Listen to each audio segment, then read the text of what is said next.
सदा प्रणाम। मैं हूं हिमांशु द्विवेदी और स्वागत है आपका हमारी खास पेशकश चर्चा में। चर्चा के तहत आज हम लीक से हटकर बात करने जा रहे हैं। लीक से हटकर इसलिए क्योंकि अगर वैसे बात करें तो हमारे पास विषय होना चाहिए था राष्ट्रपति चुनाव। राष्ट्रपति चुनाव के लिए आज मतदान हुआ, इस पर हम बात कर सकते थे। उपराष्ट्रपति पद के लिए नामांकन दाखिल किया एनडीए उम्मीदवार जगदीप धनखड़ ने, इस पर भी हम बात कर सकते थे।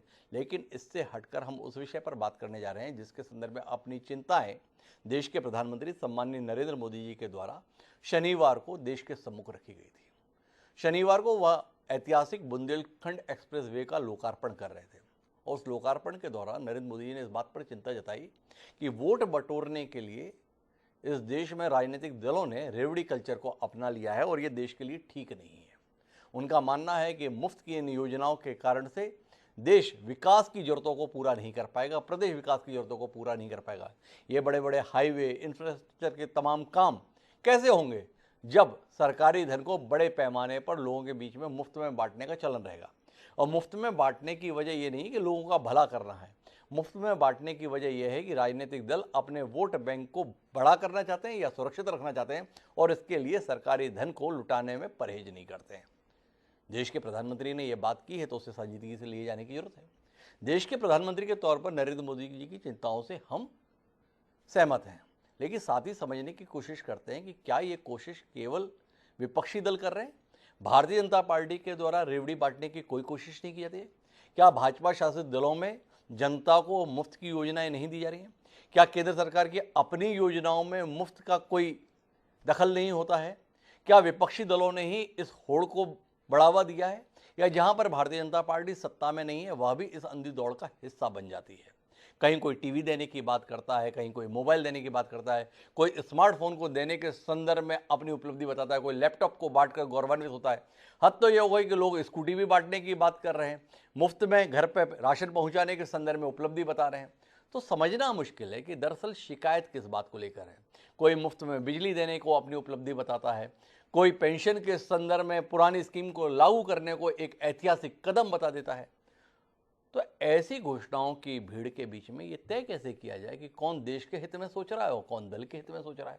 तो इसी पर हम बात करेंगे, समझने की कोशिश करेंगे कि देश किस मुकाम पर है, प्रदेश किस मुकाम पर है और उन सब के बीच में राजनीतिक दल क्या हासिल करने के लिए इस प्रकार की घोषणाएं कर रहे हैं। क्योंकि जब भी कोई घोषणा की जाती है उसके साथ में राजनीतिक दल या उनके नेता ये दिखाने की कोशिश करते हैं कि ये हम जो कुछ भी कर रहे हैं, ये कदम जो हम उठा रहे हैं, ये जो वायदा हम कर रहे हैं वो इसलिए कर रहे हैं क्योंकि हम अपने राज्य या देश की प्रजा का भला करना चाहते हैं, सेवा करना चाहते हैं।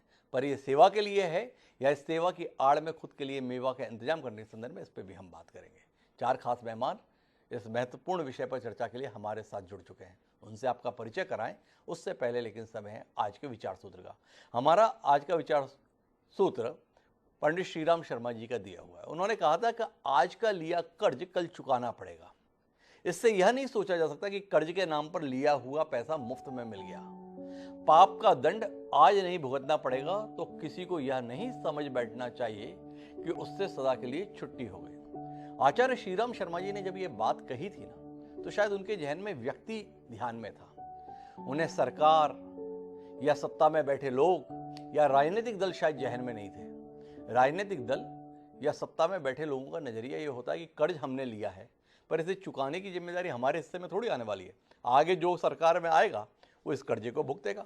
हम सत्ता में बने रहें इसके लिए जो कर्ज की जरूरत है वो कर्ज लेने में हम गुरेज क्यों करें? यही कारण है कि तमाम राज्यों के हालात दिन पे दिन खराब हो रहे हैं और इसी को अपने ध्यान में रखते हुए हम इस चर्चा को आगे बढ़ाते हैं, जिसका हिस्सा बनने के लिए हमारे साथ चार खास मेहमान हैं। हमारे साथ में देश के सबसे बड़े राजनीतिक दल अर्थात भारतीय जनता पार्टी के वरिष्ठ नेता, मध्य प्रदेश के प्रवक्ता डॉक्टर हितेश वाजपेयी जी खासतौर पर मौजूद हैं। हमारे साथ नीरज मिश्रा जी हैं, राष्ट्रीय प्रवक्ता हैं ऑल इंडिया कांग्रेस कमेटी के, वह भी हमारे साथ जुड़ चुके हैं। पवन शर्मा जी हैं, प्रवक्ता हैं आम आदमी पार्टी के। आम आदमी पार्टी इन दोनों भाजपा के खासे निशाने पर रहती है, अपनी नीतियों को लेकर, अपने कार्यक्रम को लेकर, अपनी घोषणाओं को लेकर वह हमारे साथ हैं। और इन सबके बीच में निष्पक्ष राय देने के लिए जाने माने अर्थशास्त्री डॉक्टर आचार्य सारथी जी हमारे साथ हैं। आप सभी का स्वागत है। चर्चा शुरू करें उससे पहले दो बयान दर्शकों से साझा करते हैं। एक प्रधानमंत्री जी ने क्या कहा था और उसकी प्रतिक्रिया में दिल्ली के मुख्यमंत्री अरविंद केजरीवाल जी ने क्या कहा, और उसके बाद डॉक्टर हितेश वाजपेयी से चर्चा की शुरुआत करते हैं। एक बार सुने क्या कहा। आजकल हमारे देश में मुफ्त की रेवड़ी बांटकर वोट बटोरने का कल्चर लाने की भरसक कोशिश हो रही है। ये रेवड़ी कल्चर देश के विकास के लिए बहुत घातक है। इस रेवड़ी कल्चर से देश के लोगों को और खास करके मेरे युवाओं को बहुत सावधान रहने की जरूरत है। रेवड़ी कल्चर वाले कभी आपके लिए नए एक्सप्रेसवे नहीं बनाएंगे, नए एयरपोर्ट या डिफेंस कॉरिडोर नहीं बनवाएंगे। रेवड़ी कल्चर वालों को लगता है कि जनता जनार्दन को मुफ्त की रेवड़ी बांटकर उन्हें खरीद लेंगे। हमें मिलकर उनकी सोच को हराना है। रेवड़ी कल्चर को देश की राजनीति से हटाना है। मुझ पर आरोप लगाए जा रहे हैं कि केजरीवाल फ्री की रेवड़ियां बांट रहा है, केजरीवाल फ्रीबीज दे रहा है, मुझे भद्दी भद्दी गालियां दी जा रही है, मेरा मजाक उड़ाया जा रहा है। जब आप अपने दोस्तों के हजारों हजारों करोड़ रुपए के लोन फ्री में माफ कर देते हैं, ये फ्री की रेवड़ी है। जब आप विदेशों की यात्रा में जाते हैं और विदेशों की यात्रा के बहाने आप अपने चंद दोस्तों के लिए वहां ठेके लेते हैं विदेशी सरकारों से, ये फ्री की रेवड़ी है। हजारों करोड़ रुपए के ठेके देते हैं, अपने को देते हैं, अपने दोस्तों को ठेके देते हैं वो सारे, और सारी सुविधाएं अपने मंत्रियों को देते हैं। जनता सुविधा मांगे तो कहते हैं कि नहीं नहीं ये फ्री रेवड़ी बांट रहे हैं। तो ये नजरिया है। एक तरफ प्रधानमंत्री हैं जो बता रहे हैं सावधान रहने की जरूरत है, दूसरी तरफ अरविंद केजरीवाल कह रहे हैं कि जनता के लिए अगर कुछ कर रहे हैं तो उस पर ऐतराज है, स्वयं के संदर्भ में जो कुछ कर रहे हैं उस पर कोई बात नहीं है। तो इस रोशनी में डॉक्टर हितेश वाजपेयी आपसे ही चर्चा की शुरुआत करना चाहता हूँ। ये फ्री की रेवड़ी अचानक बात कहाँ से आ गई? भाजपा शासित तमाम राज्यों के मुख्यमंत्री मंचों से भाषण देते हुए थकते नहीं कि जनता के लिए हमने क्या नहीं किया, जनता के लिए हम क्या नहीं कर रहे हैं, क्या सहूलियत नहीं दे रहे हैं। संबल योजना देखो कमलनाथ ने बर्बाद कर दी थी, हम फिर लेकर आ गए, 100 रुपये में इतनी बिजली जलवा दे रहे हैं, मुफ्त में पंप दे रहे हैं, कन्यादान योजना के लिए कर रहे हैं, लाडली लक्ष्मी योजना लेकर आ रहे हैं जिस मध्य प्रदेश में आप बैठे हैं। छत्तीसगढ़ के संदर्भ में मुफ्त में गाय देंगे, नाई पट्टी का सामान देंगे, जूते देंगे, चप्पल देंगे, बीज देंगे, खाद देंगे, क्या नहीं दिए। और अचानक आपको लगा अच्छा नहीं है, गलत है, देश के संदर्भ में ठीक नहीं है। क्या हो गया अचानक, थोड़ा बताइए ना हितेश जी। देखिए, पहली चीज तो आप जिस पर चर्चा कर रहे हैं वो कोई रॉकेट साइंस नहीं है जी। ये हम चारों पांचों को बहुत अच्छे से समझ में आता है और दर्शकों को भी आता है जी। तो कोई हम इसमें चर्चा करते समय ये नहीं सोचे कि इसमें हमको कोई बहुत बड़े वैज्ञानिक की जरूरत है साधारण से सिद्धांत को समझने के लिए जी। और ये बात सही है कि हमने जिस अर्थशास्त्र और लोकतंत्र को चुना है, सत्ताओं को चुना है, उसमें अंत्योदय हमारा पहला लक्ष्य है। अंत्योदय का अर्थ चुनावोदय नहीं है, दोनों में थोड़ा अंतर है। अंत्योदय का अर्थ ये है कि जो हैव नॉट्स हैं, जिसको हम लोग इकोनॉमी की भाषा में कहते हैं, जिनके पास कुछ नहीं है साहब, उनका चिंता करना, उनका ध्यान करना। और इसी को हमने एकात्म मानववाद का प्रतीक माना है कि भाई हमको एकात्मता से सोचना है। जिसके पास अपार दौलत है वो भी देश का नागरिक है और जिसके पास खाने को नहीं है वो भी देश का नागरिक है। वो भी हम देश को यदि एकात्मता के रूप में, एक शरीर के रूप में देखें तो उसका हिस्सा है। और इस नीतियों पर चल के हम यदि किसी को एक बेसिक मिनिमम चीजें देने का प्रयास करते हैं तो मुझे लगता है कि वो एक अप्रोच की बात अलग हो जाती है जी। लेकिन अंत्योदय से चुनावोदय की तरफ हम बढ़ते हैं जी। तो मुझे लगता है वो कोई भी दल करे। देखिए, मैं फिर बता रहा हूँ, क्योंकि प्रधानमंत्री जी ने दल का नाम नहीं लिया है तो ये मान के चलिए कि उसमें हम भी शामिल है, तो कोई उसमें कोई वाली बात नहीं है समझने की बहुत ज्यादा। और आप चाहो तो हम तो आपके व्यंग्य के लिए भी बिल्कुल तैयार बैठे हैं, क्योंकि पत्रकार भी अंत्योदय मानते हैं। वो बोलते साहब हमको तो टोल रोड पे चाहिए, फ्री में जाना है। तो इसीलिए कोई नोबडी इज स्पेयर्ड ऑफ। किसी को भी यदि निःशुल्क कुछ मिलता है तो उसको अच्छा लगता है।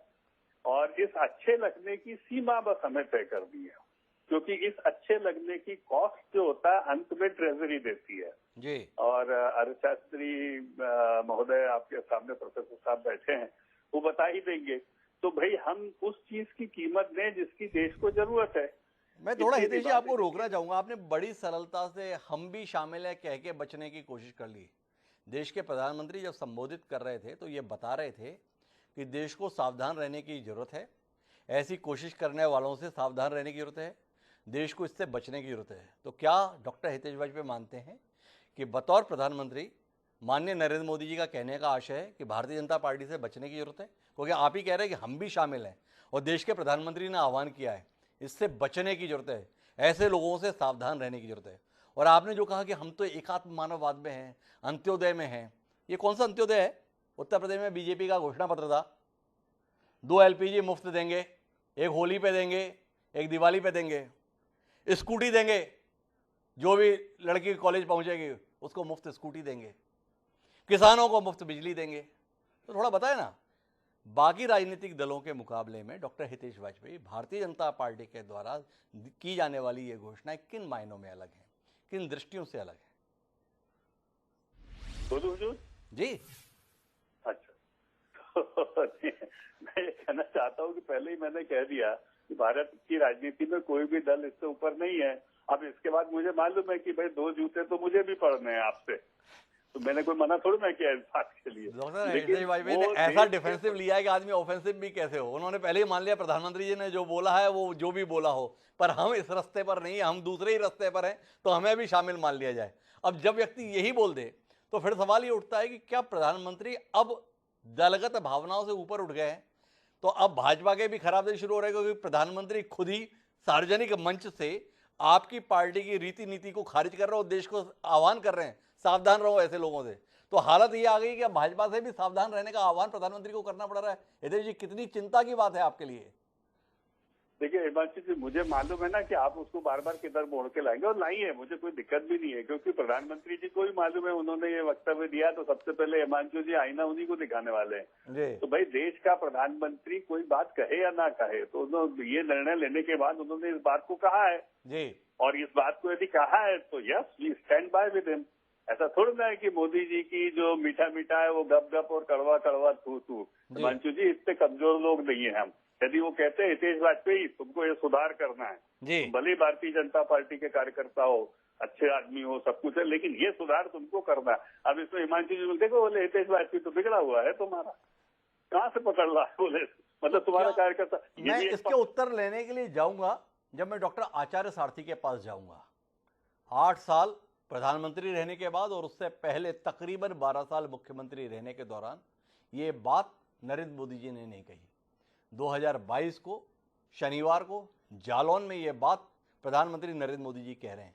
क्यों कह रहे हैं, ये सवाल को लेकर मैं डॉक्टर आचार्य सारथी आपके पास आऊंगा, लेकिन इससे पहले नीरज मिश्रा जी मेरे साथ में हैं, ऑल इंडिया कांग्रेस कमेटी के राष्ट्रीय प्रवक्ता हैं, उनसे समझना चाहता हूं प्रधानमंत्री जी की बात को गंभीरता से कितना लिया जाना चाहिए। नीरज जी, हितेश वाजपेयी जी ने तो कह दिया हम भी शामिल हैं, अब सुधार करेंगे, ऐसी बात भी वो बोल रहे हैं। आने वाले समय में चुनाव में देखेंगे घोषणा पत्र भाजपा के कैसे आएंगे, कैसा सुधार करेंगे।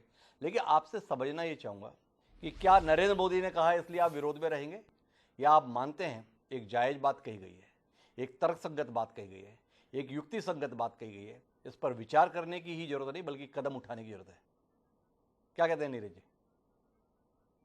एक तो जो वाजपेयी जी ने बात कही और मॉरल हाई ग्राउंड ले लिया जी, तो उसके बाद डिबेट की जरूरत बहुत ज्यादा नहीं पड़ती है जी। लेकिन जो बात आपने कही जी, वो बात भी सत्य है कि सिर्फ प्रधानमंत्री ने ये कहा है तो उसका विरोध करना तर्क संगत नहीं है जी। हम लोगों को ये जरूर समझना होगा कि हम लोग किस परिवेश में इस देश को आगे ले जाना चाहते हैं जी। जब कांग्रेस की सरकारें इस देश में रही, हम लोगों ने ये परिकल्पना की कि हम जो समाज का आखिरी व्यक्ति है उसको मुख्य धारा से जोड़ने की कोशिश करेंगे। तो उसके अंतर्गत हम लोग पीडीएस स्कीम लेके आए, हम लोग एजुकेशन स्कीम्स के बारे में बात करने लगे और ऐसी चीजों के बारे में बात करने लगे जिससे समाज का जो पंक्ति का आखिरी व्यक्ति है, जो महात्मा गांधी जी की परिकल्पना थी, उसको हम मेन स्ट्रीम में लेकर आए। लेकिन जब हमारे माननीय प्रधानमंत्री जी इन स्कीम्स के बारे में ये बोलते हैं कि ये रेवड़ियां बांटी जा रही हैं, तो हम लोगों को ये समझना पड़ेगा कि माननीय प्रधानमंत्री जी इस देश के उस गरीब, उस आम आदमी और उस व्यक्ति को जो अपने आप कुछ करके जीवन में आगे बढ़ना चाहता है, जो उस इकोनॉमिक बैरियर को तोड़ना चाहता है, जिसमें सरकार उसकी मदद कर सकती है, उसको अगर रेवड़ी के भरोसे, खैरात के भरोसे छोड़ने की बात करते हैं तो ये उसके आत्म स्वाभिमान पर ठेस पहुंचाने की बात है, जिसका हम लोग विरोध करते हैं। इसका आप विरोध करते हैं, लेकिन मैं आपसे समझना चाहूंगा कि अचानक प्रधानमंत्री को यह बात कहनी क्यों पड़ी? जो सरकार पिछले 2 साल से पूरे देश को बता रही थी अपनी क्रांतिकारी इस योजना के संदर्भ में कि कोविड काल के दौरान देखो हम 80 करोड़ लोगों को मुफ्त राशन उपलब्ध करा रहे हैं, उस सरकार के मुखिया ने शनिवार को कहा है ये ठीक नहीं, रेवड़ी बांटना, इससे सावधान रहने की जरूरत है। इसमें कुछ तो कहिए नीरज जी। सर, कोरोना काल से पहले मुझे तो 18 अगस्त 2015 का माननीय मोदी जी का बयान जो उन्होंने बिहार में दिया था, दोनों हाथ उठा के, भाई और बहनों, मैं अपने खजाने में से कितना पैसा आपको दूं, 10,000 करोड़, 20,000 करोड़, नहीं 1 लाख करोड़, और 1.25 लाख करोड़ का उन्होंने अनाउंसमेंट किया, जो आज तक कुछ नहीं हुआ। ये चुनाव के दौरान उन्होंने प्रचार किया था। अगर माननीय मोदी जी अपनी बात को ही अब जनता को कह रहे हैं कि आप सावधान रहिए, तो इस जनता को हम लोग तो पिछले 7 साल से कह रहे थे कि ये बहरूपिये हैं, इनसे आप सावधान रहिए, और अब वो तो खुद मानने लगे हैं। तो अब जनता को उनसे सावधान होकर आगे के लिए देश की नियति को तय करना चाहिए। तो देश को सावधान होना चाहिए, आगे के लिए अपनी नियति को तय करना चाहिए, नीरज जी कह रहे हैं। मैं इसे थोड़ा और विस्तार देना चाहता हूं। ऐसा लग रहा है लोग डिफेंसिव हो जा रहे हैं इस विषय के संदर्भ में, लेकिन मुझे लगता है पवन शर्मा जी शायद डिफेंसिव ना हो, क्योंकि जैसे ही प्रधानमंत्री जी ने टिप्पणी की, उन्होंने तो किसी दल का नाम नहीं लिया था, पर देश में प्रतिक्रिया एक ही नेता की आई, उनका नाम अरविंद केजरीवाल। उन्हें लगा कि मुझे ही टारगेट करके बातें कही गई हैं। तो नीरज जी से निकल के पवन जी आपके पास आता हूँ और आपसे जानना चाहता हूँ, इतना बौखला क्यों गए आपके नेता अरविंद केजरीवाल जी? क्या हुआ? प्रधानमंत्री जी ने तो सबसे सावधान रहने की बात कही थी, हितेश जी तक सावधान हो गए, बोले हाँ हम भी शामिल हैं, पर अरविंद केजरीवाल जी को लगा कि केवल मैं ही हूं। ये केवल मैं का बोध क्यों आया? क्या ऐसा कर रहे हैं जिसके कारण से लगा कि रेवड़ी केवल आप ही बांट रहे हैं? आपके मन में इतनी उदारता है, आपके हाथों में ऐसा करने का सामर्थ्य है, जिसके चलते प्रधानमंत्री जी को लगा कि आपको ही टारगेट किया जाए। जी हिमांशु जी, सबसे पहले तो आपका धन्यवाद कि आपने इस महत्वपूर्ण विषय पर चर्चा रखी। जी तो देखिए, हितेश भाई से मैं बड़ा एग्री करता हूँ कि इन्होंने बड़ी अच्छी बात कही कि देखिए कोई रॉकेट साइंस नहीं है, ये बड़े आसान शब्दों में समझा जा सकता है कि ये पूरा मसला क्या है। आज किसी भी मध्यम वर्ग के परिवार के लिए महंगाई इतनी चरम पर है कि उनके लिए जीवन यापन करना बड़ा मुश्किल हो गया है। ये सबके सामने है। जो गैस का सिलेंडर 400 का आता था 1000 से ऊपर का आ रहा है, जो पेट्रोल 57 रुपए का आता था 100 से ऊपर का आ रहा है, बेरोजगारी दर आज चरम पे है। देखिए ये हालत आज देश की जो है, वहीं पे अरविंद केजरीवाल जी अपने दिल्ली के लोगों को जरूरी सहूलियतें देने का काम कर रहे हैं। आज हम दिल्ली में इसकी बीमारी चलती है कि अगर भगवान ना करे किसी का रोड पे किसी का एक्सीडेंट हो गया, तो आप उसको उठा के किसी भी पास के अस्पताल में लेके चले जाइए, महंगे से महंगा अस्पताल होगा, उसकी सारे खर्चे की जिम्मेदारी दिल्ली सरकार की होगी। अगर ये रेवड़ी है तो जी हम रेवड़ी बांट रहे हैं। आज अरविंद केजरीवाल जिस महंगाई के दौर में दिल्ली के लोगों को 200 यूनिट बिजली फ्री देते हैं और उनके घर के पैसे बचते हैं महंगाई के दौर में, अगर भाजपा को लगता है रेवड़ी है तो जी हम रेवड़ी दे रहे हैं। अरविंद केजरीवाल जी दिल्ली के 18 लाख बच्चों को अच्छी शिक्षा दे रहे हैं, जो इनका 99% से ऊपर आज देखिए रिजल्ट आ रहा है, ये आंकड़े हैं। और देखिए उन बच्चों का आईआईटी जैसे संस्थान में एडमिशंस हो रहे हैं, इंजीनियरिंग जैसे संस्थानों में एडमिशंस हो रहे हैं। अगर इनको लगता है कि गरीब के अमीर के सबके बच्चों को अच्छी शिक्षा देना रेवड़ी है, तो जी हम रेवड़ी बांट रहे हैं। आज दिल्ली में देखिए हिमांशु जी, आज दिल्ली में किसी भी नागरिक का अगर इलाज का खर्चा चाहे 1 लाख से लेके 50 लाख तक, 1 करोड़ तक कोई भी खर्चा आता है बड़े से बड़े इलाज का, वो दिल्ली सरकार फ्री इलाज करवाती है। अगर इनको लगता है कि भाई हम दिल्ली के लोगों को उनके टैक्स से सहूलियत दे रहे हैं, तो ये रेवड़ी है। मैं मानता हूं, देखिए हिमांशु जी, मैं चीज बताता हूं असली रेवड़ी है क्या। जी असली रेवड़ी ये है, केंद्र सरकार ने, भाजपा की केंद्र सरकार ने पिछले 7 सालों में बड़े बड़े पूंजीपति मित्रों का 11 लाख करोड़ रुपए माफ किया है। ये रेवड़ी है। एक ऐसी कंपनी है जिस कंपनी ने 17 बैंकों से लोन लिया, लगभग 42,000 करोड़ का लोन लिया, और उस लोन को वो कंपनी लेके भाग गई और उस पर कोई एक्शन नहीं हुआ, तो ये रेवड़ी है। देश के ऐसे बहुत सारे बड़े बड़े लोग हैं जो देश का पैसा लेके से विजय माल्या हो गए, नीरव मोदी हो गए, मेहुल चोकसी हो गए, ये लोग देश का, हमारा, आपका, सबका पैसा लेके भाग गए, उन पे कोई कार्रवाई नहीं हुई और केंद्र सरकार ने उनको बचाने का काम किया। ये रेवड़ी है। आज देखिए कोयला का संकट बहुत दिन पहले देश में चला था। आपने भी कोई खबर उसमें प्रोग्राम किया होगा। पूरे देश में सारी सरकारें कोयले के संकट पे बात कर रही थी। वो संकट कैसे आया था? देखिए, आपका जो कोल इंडिया है, जो कि पूरे देश में कोयले का उत्पादन करता है, खनन करता है, उस कोल इंडिया के रिपोर्ट के हिसाब से 32% कोयले का उत्पादन बढ़ा है। ये ऑन रिकॉर्ड है। और देखिए, जब कोयले की जब संकट की बात आई तो केंद्र सरकार ने एक फरमान जारी किया कि 10% कोयला आपको विदेश से खरीदना पड़ेगा। हमने तब भी सोचा कि देखिए ये विदेश से क्या है, तो लोग कहते थे नहीं तो आप जल्दबाजी में बात कर रहे हैं। आज देखिए, वो जहां पे एक हमारे देश के बहुत बड़े आदमी हैं जिनका विदेश में कोयले की खदानें हैं और 10% कोयला उनसे खरीदा जाता है। वो कोयले का रेट आपको बताता हूं। अगर कोई राज्य सरकार अपने बिजली उत्पादन के लिए थर्मल पावर प्लांट के लिए कोयला खरीदती है, कोल इंडिया देश की कंपनी है, उससे खरीदती है, तो आपको 3,000 रुपए के हिसाब से लगभग वो आपको पे करना पड़ता है। लेकिन जब जहां पे इनके पूंजीपति मित्र जो है अडानी जी हैं, उनकी कंपनी से आप विदेश में मैंडेटरी 10% कोयले वाला खरीद करनी पड़ेगी, उसकी कीमत 30,000 रुपए आएगी, लगभग 10 गुना आएगी। मैं थोड़ा रोकना चाहूंगा इस दलील के संदर्भ में पवन जी, बाकी तो बात आपसे करूंगा ही। क्या वो 10% की शर्त में ये शामिल किया गया है कि आपको 10% विदेश से लेना है और अडानी की कंपनी से लेना है, या आपका कहना है कि इस दुनिया में विदेश में कोयला केवल एक ही शख्स बेचता है या एक ही कंपनी बेचती है जो अडानी से ताल्लुक है? ओपन मार्केट है, ओपन मार्केट से खरीदा जाना है, या आप अडानी से ही खरीदने के लिए इतने लालायत क्यों हैं, इतने व्याकुल क्यों हैं, इतने परेशान क्यों हैं? हिमांशु जी, मैं आपकी बात को दोहरा रहा हूं। जब आपके घर में आप ही की स्वदेशी कंपनी जो है सरकार की है, वो 3,000 रुपए में कोयला दे रही है, तो किसी से 30,000 में कोयला लेना ही क्यों, जबकि 32% कोयले का उत्पादन बढ़ा है। ये रॉकेट साइंस नहीं है। हमारे हितेश भाई ने जो कहा ना, रॉकेट साइंस नहीं है, ये बड़ा सिंपल सा है, ये कोई भी समझ सकता है। कोई भी अर्थशास्त्री हमारे साथ बैठे हैं, आचार्य जी, वो आपको समझा देंगे, पूरे दर्शकों को समझा देंगे। देखिए, आज देश के हालत ये है वांशु भाई, ये रेवड़ी है असली बात। अगर किसी देश में, अगर मान लो आज हमारे देश में हम ये बात कर रहे हैं, हमारे देश के आपके एमएलएज हैं, आपके सांसद हैं, आपके मंत्री हैं, उनको अगर बिजली 4-4, 5-5 हजार यूनिट बिजली मंथ की फ्री मिल सकती है, तो हमारे देश के जो हमारे टैक्स पेयर हैं, उनको 200 यूनिट बिजली फ्री क्यों नहीं मिलनी चाहिए? इसलिए नहीं मिलनी चाहिए। मैं आता हूं इस बात पे पवन जी। दिल्ली के संदर्भ में आप बात करते हो तो ऐतराज नहीं है कि दिल्ली सरप्लस स्टेट है, आपके पास खजाने में खर्च से ज्यादा आवक है, इसलिए आप कोई फैसला लेते हैं तो उस पर सवाल नहीं। पर कर्जे में डूबे हुए हैं गले तक, सांस लेने की हैसियत नहीं है, इसके बावजूद भी आप और कर्जे लेकर बांटने की बात करते हैं, इसमें सवाल है।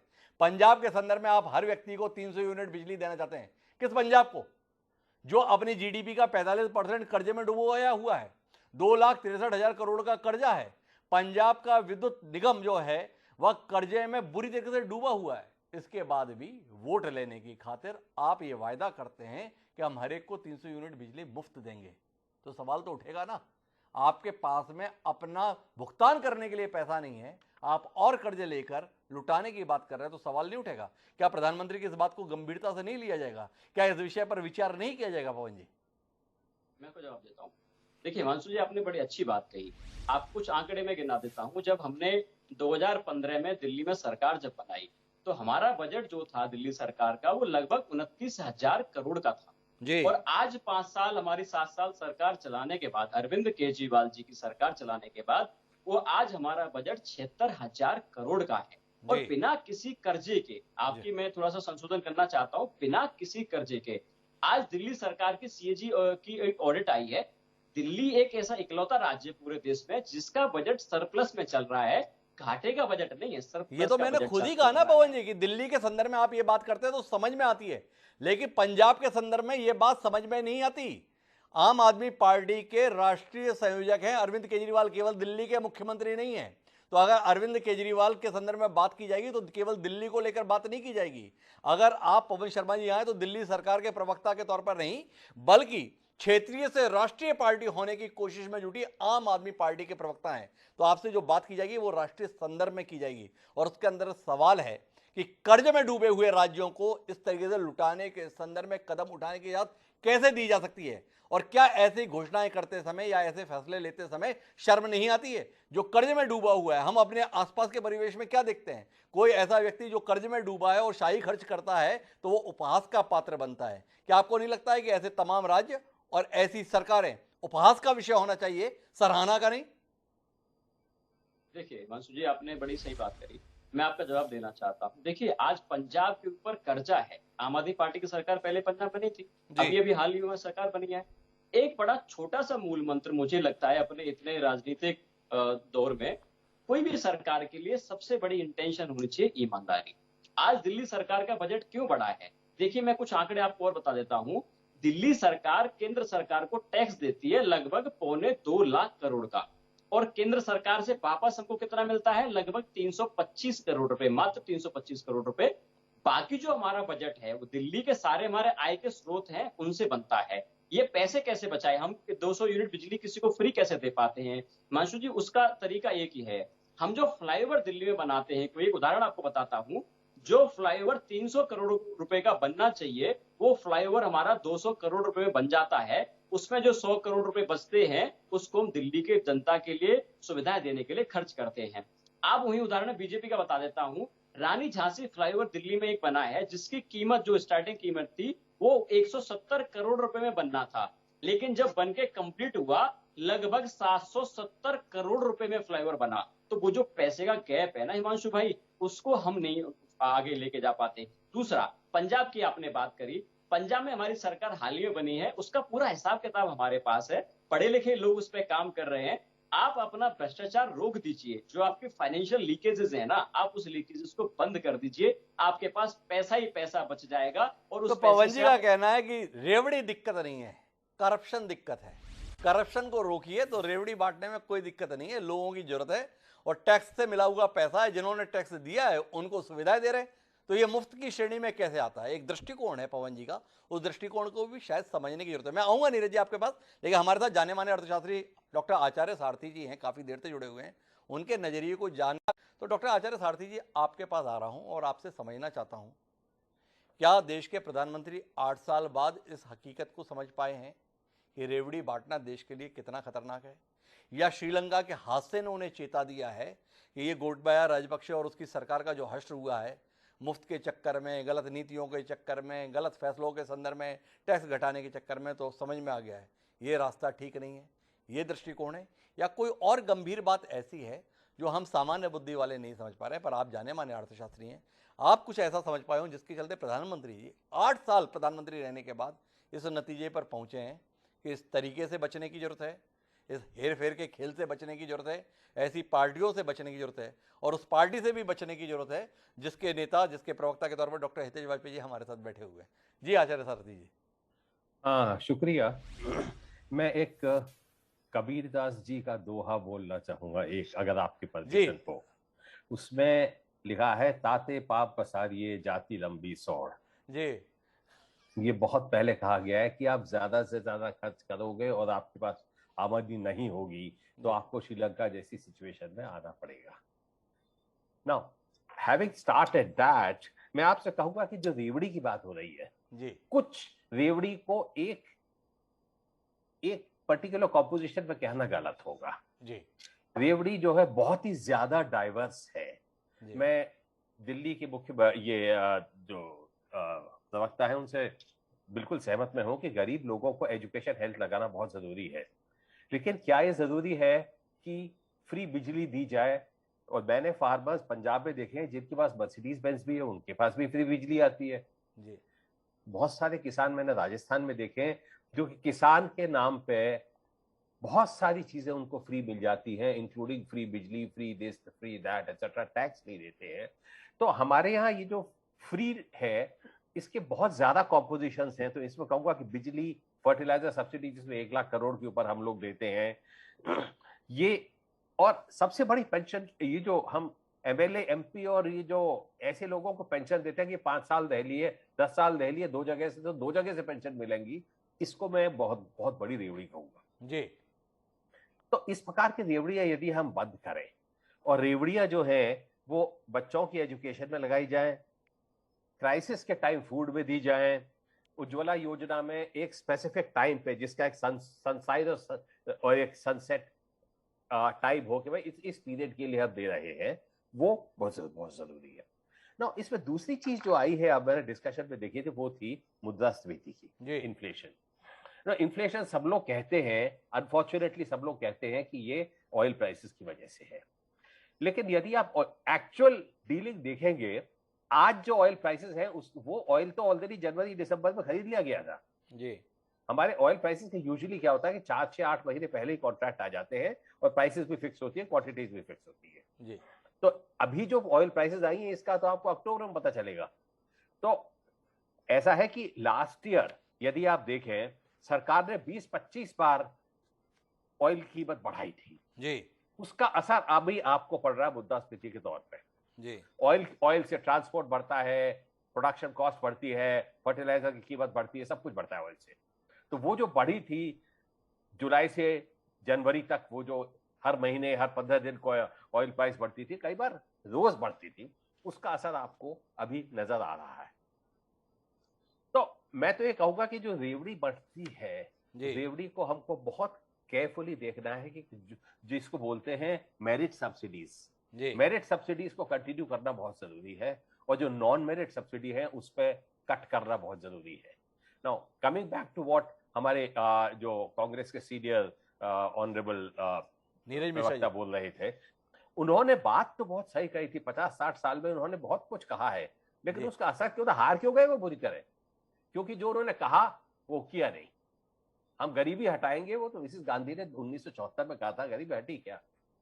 नहीं हटी। द प्रॉब्लम इज कि हमारे पास सिस्टम्स हैं क्या जिसकी वजह से हम अपने लोगों के पास पहुंच पाए? हमारे पास क्या ये सिस्टम है जिसकी वजह से हम जात के बेसिस पे नहीं लेकिन मेरिट के बेसिस पे हम वोट्स लें? क्या हम 3% से ज्यादा एजुकेशन को 5-6% जो कि कोठारी कमीशन कह गया था वो करें? उसकी वजह से लॉन्ग टर्म इफेक्ट होगा, जिसकी वजह से ये जो आज फ्रीबीज की वजह से वोट खरीदे जा रहे हैं वो नहीं खरीदे जाए। लास्ट चीज मैं ये कहूंगा कि कैपिटल एक्सपेंडिचर जी, एक पुरानी कहावत है, चीन में कहा जाता है कि if you give me a fish I will eat it today, but if you tell me how to fish I will earn a livelihood. बहुत जरूरी है कि कैपिटल एक्सपेंडिचर होए, लेकिन कहां पे? यदि आप बुंदेलखंड से लेके भोपाल तक की सड़क बनाएंगे, उससे शोलापुर वाले को क्या फायदा होगा जी? तो आप इस प्रकार से कैपिटल एक्सपेंडिचर करिए कि आपको एक तो क्विक रिटर्न्स आए और दूसरा यह है कि मैक्सिमम लोगों को फायदा हो। मैं डॉक्टर अजय सारथी थोड़ा आपसे तथ्यात्मक बात करना चाहता हूं। आपके साथ मुझे सहूलियत है कि आप किसी राजनीतिक पार्टी से जुड़े हुए नहीं हैं, तो इसलिए आप ईमानदार मीमांसा मुझे करके दे सकते हैं। जो बात कही गई नरेंद्र मोदी जी के द्वारा, वो देश के प्रधानमंत्री के द्वारा की गई या भारतीय जनता पार्टी के नेता के द्वारा की गई? ये सवाल मैं आपसे इसलिए कर रहा हूं कि उन्होंने कहा कि ये मुफ्त के कल्चर से बचने की जरूरत है, देश को, देशवासियों को रेवड़ी से बचने की जरूरत है। पर यही सरकार फैसला लेती है, हम किसानों के लिए सम्मान निधि देंगे, हर क्वार्टर में 2000 रुपये आपके अकाउंट में आएंगे, साल में 6000 रुपये आएंगे। तो इसके संदर्भ में ऐसा फैसला लेने वाली सरकार ये कहे कि मुफ्त के रेवड़ी कल्चर से बचने की जरूरत है। हमारे यहाँ एक बात कही जाती है गानों वानों में, और वो इस प्रकार से कही जाती है कि आप करें तो रासलीला, हम करें तो कैरेक्टर ढीला। तो आपसे समझना ये चाहता हूं कि इसको किस रूप में देखें। अगर आप कोई फैसले ले रहे हैं, देश की सरकार कोई फैसला ले रही है, तो वो लोगों के कल्याण के लिए है। लेकिन वही फैसला अगर जगन रेड्डी ले रहे हैं, वही फैसला अगर नवीन पटनायक ले रहे हैं, वही फैसला अगर अरविंद केजरीवाल ले रहे हैं, वही फैसला अगर स्टालिन ले रहे हैं, तो आप बता रहे हैं कि देखो ये लोग ठीक नहीं कर रहे हैं, ये मुफ्त का खेल ठीक नहीं है, ना देश के लिए ना प्रदेश के लिए। कुछ कहेंगे आप इस पर? इसमें दो प्रकार के आर्ग्यूमेंट हैं जी। एक तो यह है कि जो मैंने कबीरदास जी का कहा था जी कि इन प्रिंसिपल ये बिल्कुल सही है कि आप रेवड़ी इनडिस्क्रिमिनेटली आप नहीं बांट सकते हैं जी, मेरिट सब्सिडी ही देनी है। लेकिन एट द सेम टाइम यदि कहा जाता है कि हम किसानों को ये दे रहे हैं, किसानों को वो दे रहे हैं, इसमें बड़ी प्रॉब्लम है। इसमें बड़ी प्रॉब्लम यह है कि किसी ने भी, इतने सारे अर्थशास्त्री हैं, इतने लोग हैं जी, किसी ने कोई डिटेल फार्मिंग का एनालिसिस करी है? नहीं करी है। जितने आपका C1, C2, A1, A2 वगैरह जो कैलकुलेट करते हैं, इसमें यदि आप ये देखते हैं फार्म की इनकम जो है नॉन फार्म की इनकम से 25 से 40% कम है जी। इसका मतलब इसको इकोनॉमिक टर्म्स में बोलते हैं टर्म्स ऑफ ट्रेड जी। टर्म्स ऑफ ट्रेड जो आपके हैं वो जो औद्योगिक चीजें हैं या सर्विसेज की हैं और फार्म की है उसमें गैप है। तो जो सब्सिडी दी जाती है उनको दी जाती है, लेकिन सब्सिडी किसके पास जाती है? उस फार्मर के पास जाती है जिसके पास मर्सिडीज बेंज है, उस फार्मर के पास नहीं जाती है जिसकी जिसको इसकी जरूरत है। इस विसंगति के संदर्भ में डॉक्टर आचार्य सारथी इशारा कर रहे हैं। डॉक्टर हितेश वाजपेयी बीच में हस्तक्षेप करना चाहते हैं, उनका हस्तक्षेप तो सुनेंगे ही, पर साथ में समझने की कोशिश करेंगे डॉक्टर हितेश वाजपेयी आपसे कि आपको ये मुफ्त लगता क्यों है? इस देश की आबादी से जिस तरीके से आपने जीएसटी के बाद से इनडायरेक्ट टैक्स लेने की होड़ मचा रखी है, पेट्रोल कीमतों में जिस प्रकार से ड्यूटी लगा लगा के पैसा उगाने की कोशिशें कर रखी हैं, वो देश जिसमें 25,000 से ज़्यादा वेतन कुल 10% लोगों का जो कामकाजी लोग हैं, वहाँ पर इनडायरेक्ट टैक्स के माध्यम से जो आप धन संग्रह कर रहे हैं, कर संग्रह कर रहे हैं, उसके बाद अगर कुछ रियायतें दी जा रही हैं तो उस पर आपको इतनी आपत्ति क्यों हो रही है?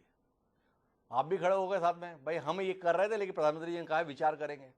प्रधानमंत्री जी को करेक्ट नहीं करेंगे, आप अपने आप को सुधारने की कोशिश करेंगे, अपनी नीति को बदलने की कोशिश करेंगे। जब आप दीनदयाल उपाध्याय जी के एकात्म मानववाद और अंत्योदय के लिए समर्पित हैं, तो क्या वो लोग जो अंत्योदय के अंतर्गत आपको दिखाई देते तो उनका जीवन स्तर सुधर गया कि आपने कहा कि अब हम प्रधानमंत्री जी के कहे अनुसार करेक्शन करेंगे? या आपका मानना है कि प्रधानमंत्री जी तक आवाज पहुंचाएंगे कि अभी भी इस देश में विसंगति है, इस देश में एक बड़ी आबादी ऐसी है जिसके लिए कुछ करने की जरूरत है और सरकारों को वो कदम उठाने ही होंगे, सरकारों को उसके लिए सहारा बनना ही पड़ेगा, सरकार को उन लोगों की जरूरत के लिए खड़ा रहना ही पड़ेगा, इसे वोट कटोरने के कल्चर के तौर पर नहीं बल्कि लोगों की मदद की दृष्टि से ही देखे जाने की जरूरत है। क्या कहते हैं डॉक्टर हितेश वाजपेयी? देखिए हिमांशु जी, इसको जितनी आपने कॉम्प्लिकेटेड व्याख्या करी है, दर्शकों के लिए मैं एक लाइन में कर देता हूँ। और मेरे दोनों युवा साथी साथ में हैं, तो मुझे कोई गुरेज भी नहीं, और आप मुझे जानते हैं, मुझे कोई बहुत शर्म नहीं आती क्योंकि I am also student of politics और मैं बहुत फेयर बात करने में रुचि रखता हूँ। अ गुड बेसिकली जो कहा जाता है, a good economy is always a bad polity.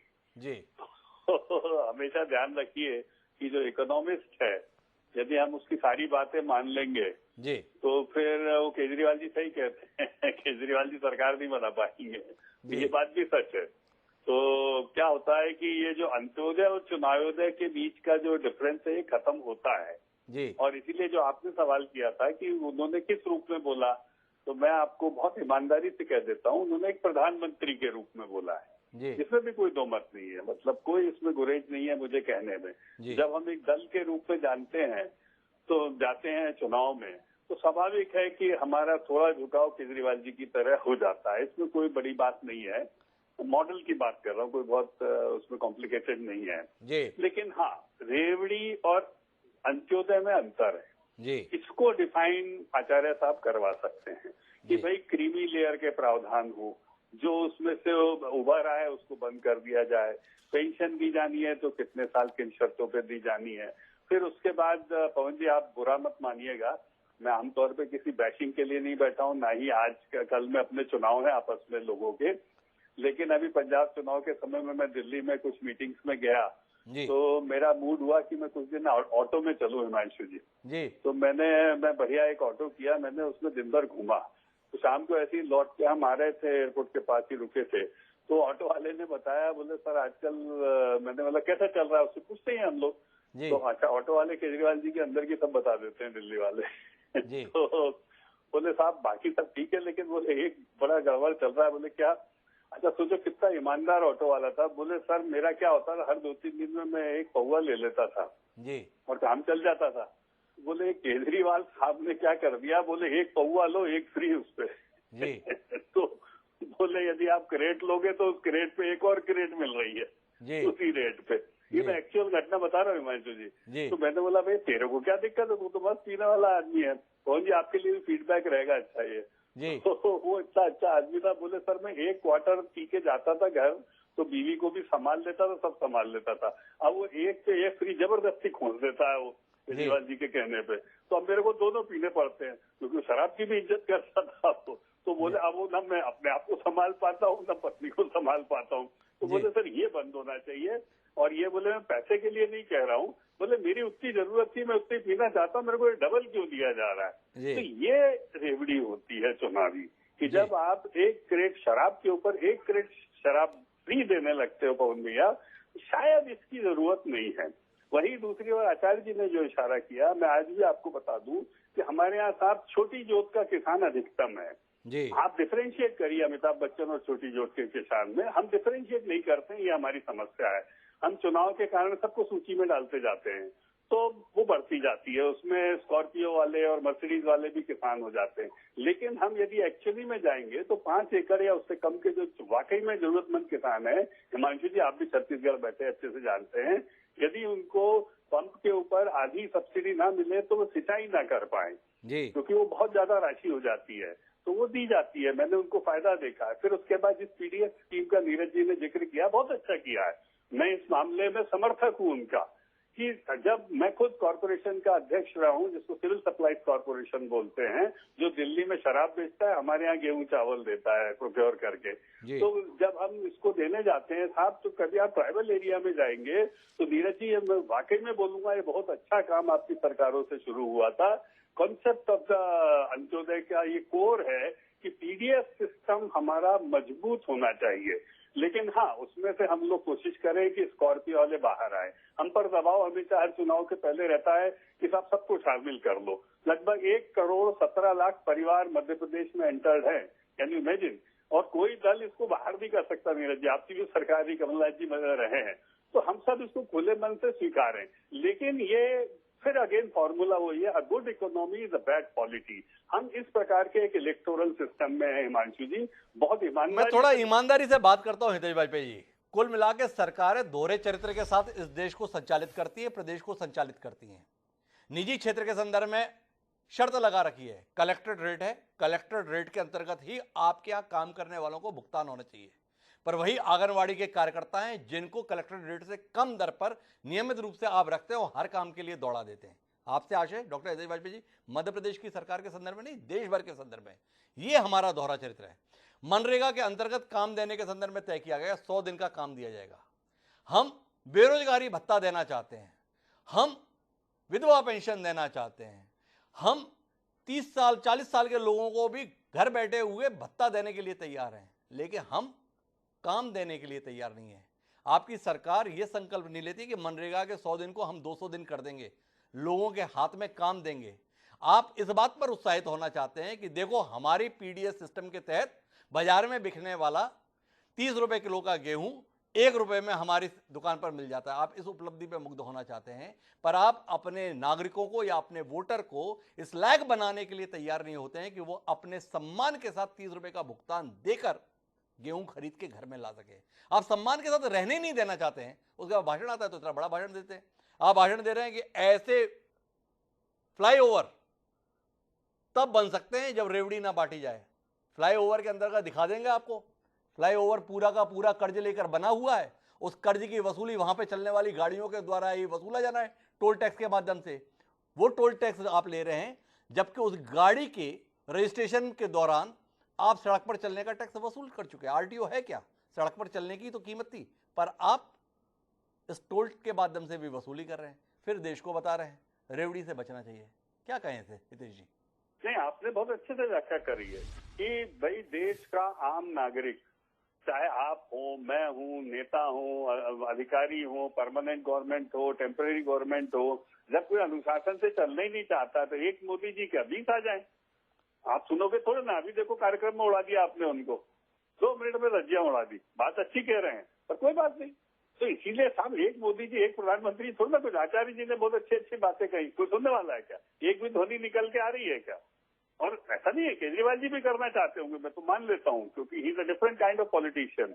लेकिन भाई जब वो चुनाव में जाते हैं तो अमानुल्लाह खान को साथ में लेना पड़ता है, उनको सत्येंद्र भाई को साथ में लेना पड़ता है, मनीष भाई को, निशा सिंह जी को साथ में लेना पड़ता है। मैं बहुत डिटेल में नहीं जा रहा हूँ, पर आप ये मानकर चलिए, जब तक आप चुनाव प्रक्रिया में भी सुधार के लिए आगे नहीं आओगे हिमांशु जी, आपको भी 20-25 साल हो गए देखते हुए, आचार्य साहब को थीसिस पढ़ते हुए बहुत लंबा समय हो गया होगा, मैं उनको देख के नमन करता हूँ।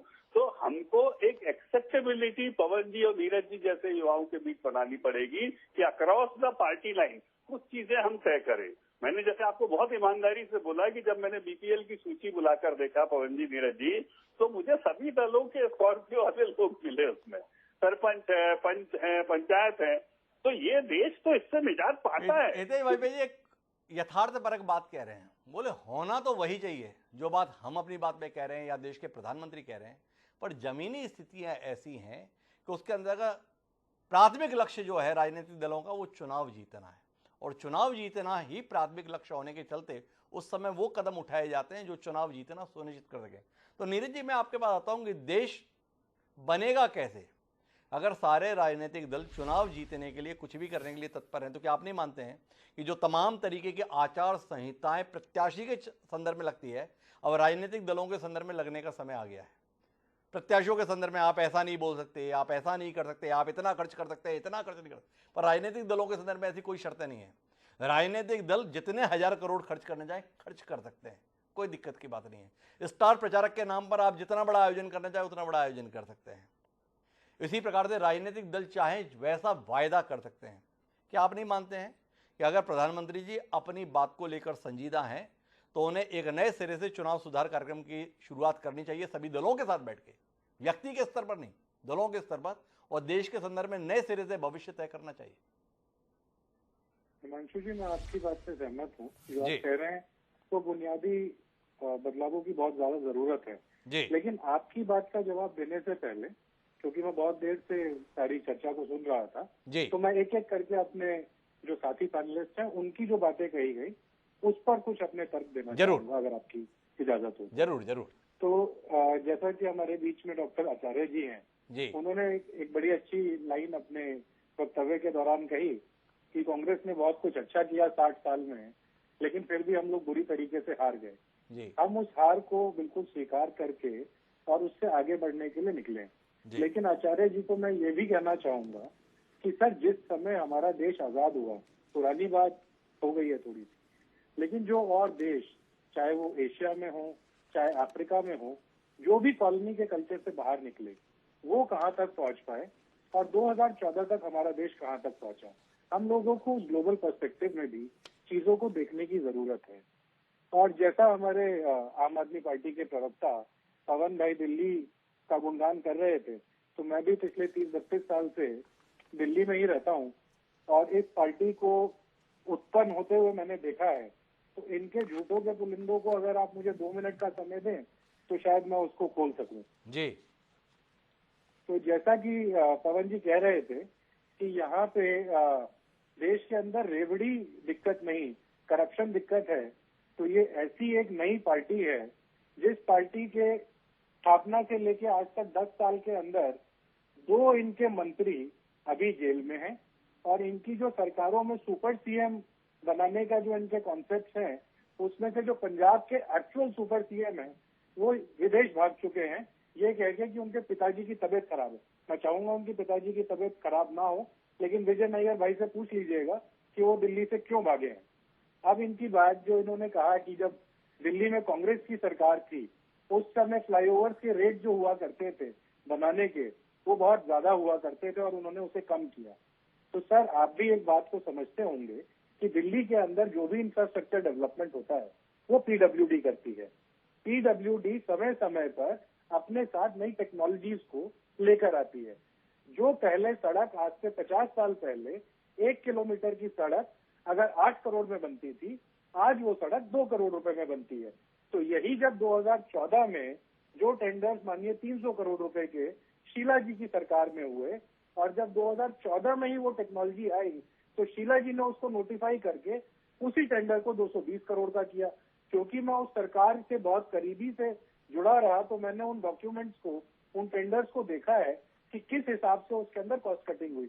उसका श्रेय लेना चाहते हैं। आज 2022 तक हमारे माननीय अरविंद केजरीवाल जी ने सिर्फ उन्हीं कार्यक्रमों का उद्घाटन किया है जो माननीय हमारी शीला दीक्षित जी, जिनकी परसों पुण्यतिथि भी है, उन्होंने जिन चीजों के लिए एक विजन देखा था, दिल्ली को दिल वालों की दिल्ली से लेकर दुनिया का दिल बनाया था, उसको बर्बाद करने वाली पार्टी अगर इस तरीके की बातें करती है तो ये बड़ा ही हास्यास्पद है। अब हास्यास्पद तो फिर जाके दिल्ली का जनादेश है नीरज मिश्रा जी, आपने इतना अच्छा काम किया, कमाल कर दिया, शीला दीक्षित जी की प्रशंसा भी आपने की, पर देखिए ना दिल्ली कितने नाशुक्रा लोगों की है कि इतना अच्छा काम करने वाली पार्टी को विधानसभा में एक सीट तक देने के लिए तैयार नहीं हो रही है।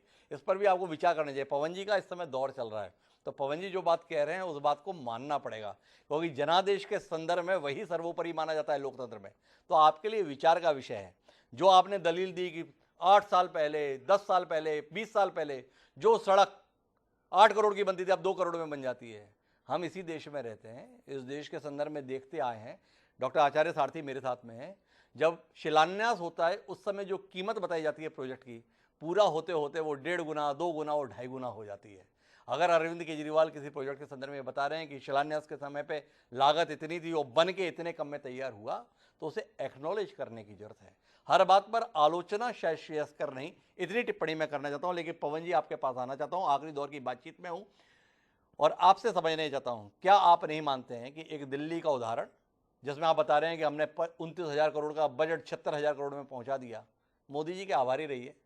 जीएसटी आया, जीएसटी के चलते कर संग्रह जिस तरीके से बढ़ा है, उत्पादक राज्यों का नहीं, उपयोग करने वाले राज्यों का, तो उसके तहत दिल्ली का मजा आपको मिल रहा है। लेकिन मुद्दे की बात इतनी है कि जिस पंजाब में आप इतने बड़े बड़े वादे करके आए, उस पंजाब की खराब हालत में भी आप ये दिखाने के लिए कि हमने पूरा कर रहे हैं अपने वायदों को, रेवड़ियां बांट रहे हैं, और उसके बाद आके दिल्ली में आके कटोरा लेके खड़े हो जाते हैं आपके मुख्यमंत्री प्रधानमंत्री जी के पास, ये दे दीजिए, स्पेशल पैकेज दे दीजिए, वो पैकेज दे दीजिए। दिल्ली तो चल गया अलग समीकरण में, पंजाब में क्या करेंगे?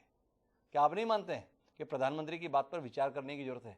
भाजपा के नेता की बात पर विचार मत कीजिए, पर देश के प्रधानमंत्री की बात को तो गंभीरता से लीजिए। पवन जी, मैं आपकी 2 बात थोड़ा सा साफ कर देना चाहता हूँ भाई। देखिए, एक चीज तो है कि दिल्ली सरकार का जो है पूरा बजट आपको बताता हूँ। दिल्ली सरकार केंद्र सरकार को लगभग 2.25 लाख करोड़ रुपए पूरा टैक्सेस से कमा के देती है जी। और हमको वापस कितना मिलता है केंद्र सरकार से? मात्र 325 करोड़ रुपए। तो ये तो आप भूल जाइए केंद्र सरकार का योगदान दिल्ली सरकार में क्या है।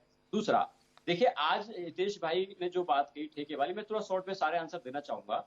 आज देखिए दिल्ली सरकार में आज ठेके की बात ये कर रहे हैं, चलो मान लीजिए यूपी सरकार का उदाहरण, भाजपा की सरकार आपकी यूपी में है, हरियाणा में आपकी सरकार है बीजेपी की। यूपी में ये क्या पॉलिसी लेके आए कि आप 12,000 रुपए दीजिए और अपने घर पे बार खोल लीजिए। तो इन्होंने हर घर में ठेके तो इन्होंने खोल दिए, हमने तो एक ठेका बढ़ाया भी नहीं। चलिए आज आपके गुजरात में और बिहार में आप ही की सरकार चल रही है, गुजरात में आपकी शराब बनती है, लेकिन आप किसी भी दिन का अखबार उठा के देख लीजिए, वहां पे डेली आपको नकली शराब से लोग की हत्याएं की खबरें आपको मिलेंगी। वो शराब कहाँ आती है, इसके पीछे का नेक्सस ये विषय पे चर्चा बाद में कर लूंगा। अभी अपन मुफ्त के संदर्भ में बात करते हैं। आप जैसा सुधी प्रवक्ता हमारे साथ में है, कांग्रेस क्या करती है, बीजेपी क्या करती है, आप क्या करती है, इस पे हम फिर बैठ लेंगे। अभी तो मुफ्त के संदर्भ में जो बात हो रही है, क्या देश के हालात ऐसे मुफ्त को बर्दाश्त करने के हैं, इस पर एक गंभीर टिप्पणी आप जैसे सुधी प्रवक्ता से अपेक्षित है। इस पर कोई टिप्पणी आप कर जाएंगे, क्योंकि मैं आखिरी कमेंट के लिए डॉक्टर आचार्य सारथी के पास जाना चाहता हूं, मेरे पास समय सीमित है। विनम्र अनुरोध। मैं आपकी उसी बात कर रहा हूँ। देखिए दिल्ली में हमने केंद्र सरकार के सामने कभी ये नहीं कहा कि हमको स्पेशल पैकेज दे दीजिए। हमको मात्र 325 करोड़ रुपए मिलते हैं, जिससे कई गुना ज्यादा भाजपा की एमसीडी को देते आए हैं। दिल्ली का उदाहरण तो अलग चीज की बात है। अब पंजाब में हमारी सरकार बनी है, पंजाब में पहले अकालियों की कांग्रेस की सरकार पहले रही है और हमको गिफ्ट में लगभग 3.5 लाख करोड़ का कर्जा मिला है और हमको थोड़ा समय की जरूरत है, हम वो कर्जा भी निपटा देंगे और जो जो वादे हमने किए जनता के लिए वो एक एक वादा पूरा करके दिखाएंगे। अरविंद केजरीवाल जी की खासियत यही है, अरविंद केजरीवाल जी गारंटी देते हैं, वो सिर्फ वादा नहीं करते राजनीतिक पार्टी की तरह, जो अरविंद केजरीवाल जी कहते हैं वो करके दिखाते हैं। उनकी एक बड़ा पवन शर्मा जी, अरविंद केजरीवाल जी ने कहा था कभी राजनीति में नहीं जाऊंगा, कहो तो वीडियो चलवा दूं, वो वीडियो चलवाएंगे, पता नहीं आप कैसे सामना करेंगे। किसी राजनीतिक दल में नहीं जाऊंगा, कोई चुनाव नहीं लड़ूंगा, कोई राजनीतिक महत्वाकांक्षा नहीं है, तो जो कहते हैं वही करते हैं। तो उसके संदर्भ में तो कहानी बहुत पुरानी चली जाएगी, लेकिन हम अपने मुद्दे पर रहते हैं और डॉक्टर आचार्य सारथी जी के पास में वापस आते हैं।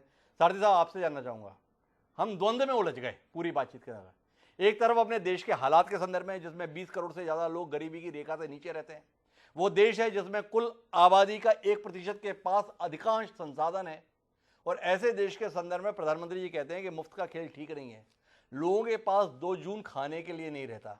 देश की सरकार 2 साल से देश को गर्व के साथ बताती है कि हमने 80 करोड़ लोगों को 2 टाइम का भोजन मुफ्त में दिया है। इसके बाद कहना चाहते हैं हम कि मुफ्त का खेल ठीक नहीं है। उलझ गए हम, कहां जाएं? कोई बोलता है कि यही ठीक है और कुछ दिन बाद बोल रहा है ये ठीक नहीं है। आप बताओ ना सारथी साहब, कहां जाएं हम? नहीं, देखिए, जो एक टाइम पे चीज ठीक होती है जरूरी नहीं है कि वो हमेशा ही ठीक होए जी। यदि कोविड था तो 80% लोगों या 70% लोगों को खाना बांटा गया क्योंकि उनके पास जॉब्स नहीं थी। तब कोविड का माहौल खत्म हुआ, तब बात बदल जाती है। तो जो चीज 2020 में सच थी वो जरूरी नहीं है कि 2022-23 में भी सच हो। एक तो पहली चीज ये कहना चाहूंगा।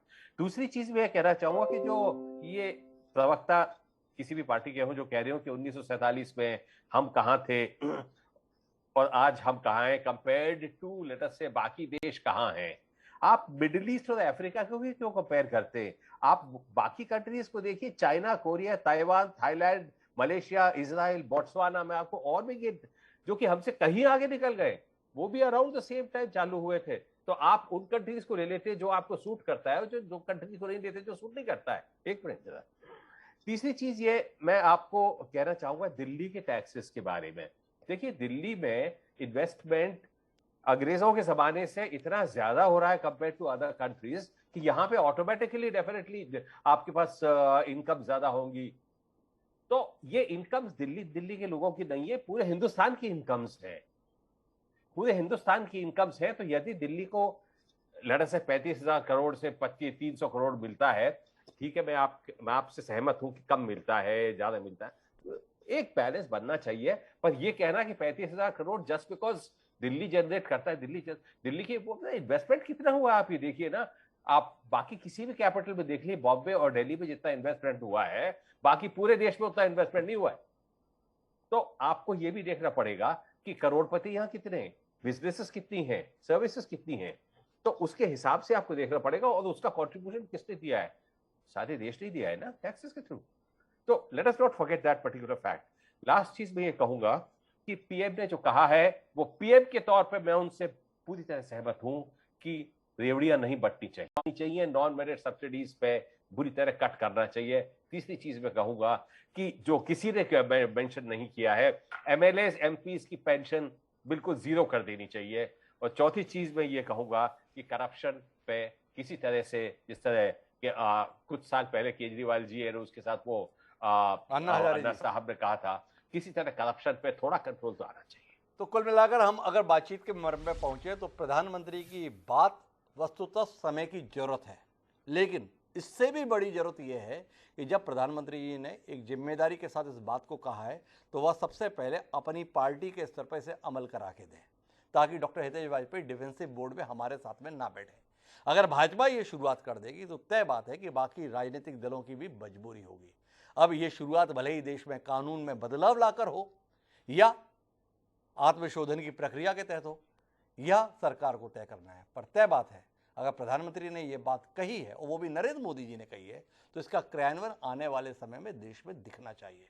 ऐसा नहीं होना चाहिए कि देश का प्रधानमंत्री, वो भी एक सक्षम प्रधानमंत्री, कोई बात कह दे और उसकी बात पर अमल करता हुआ देश दिखाई न दे। देखें देश इस दिशा में कब आगे बढ़ता है, हमारी दिलचस्पी का विषय रहेगा। लेकिन बहरहाल आप चारों मेहमानों का बहुत बहुत धन्यवाद हमारे साथ इस चर्चा का हिस्सा बनने के लिए। समय है अब आज की प्रासंगिक पंक्तियों का। ऐसे मौके पर हमें बाबा नागौड़जुन याद आते हैं। लोग जनता की बड़ी चिंता करते हैं।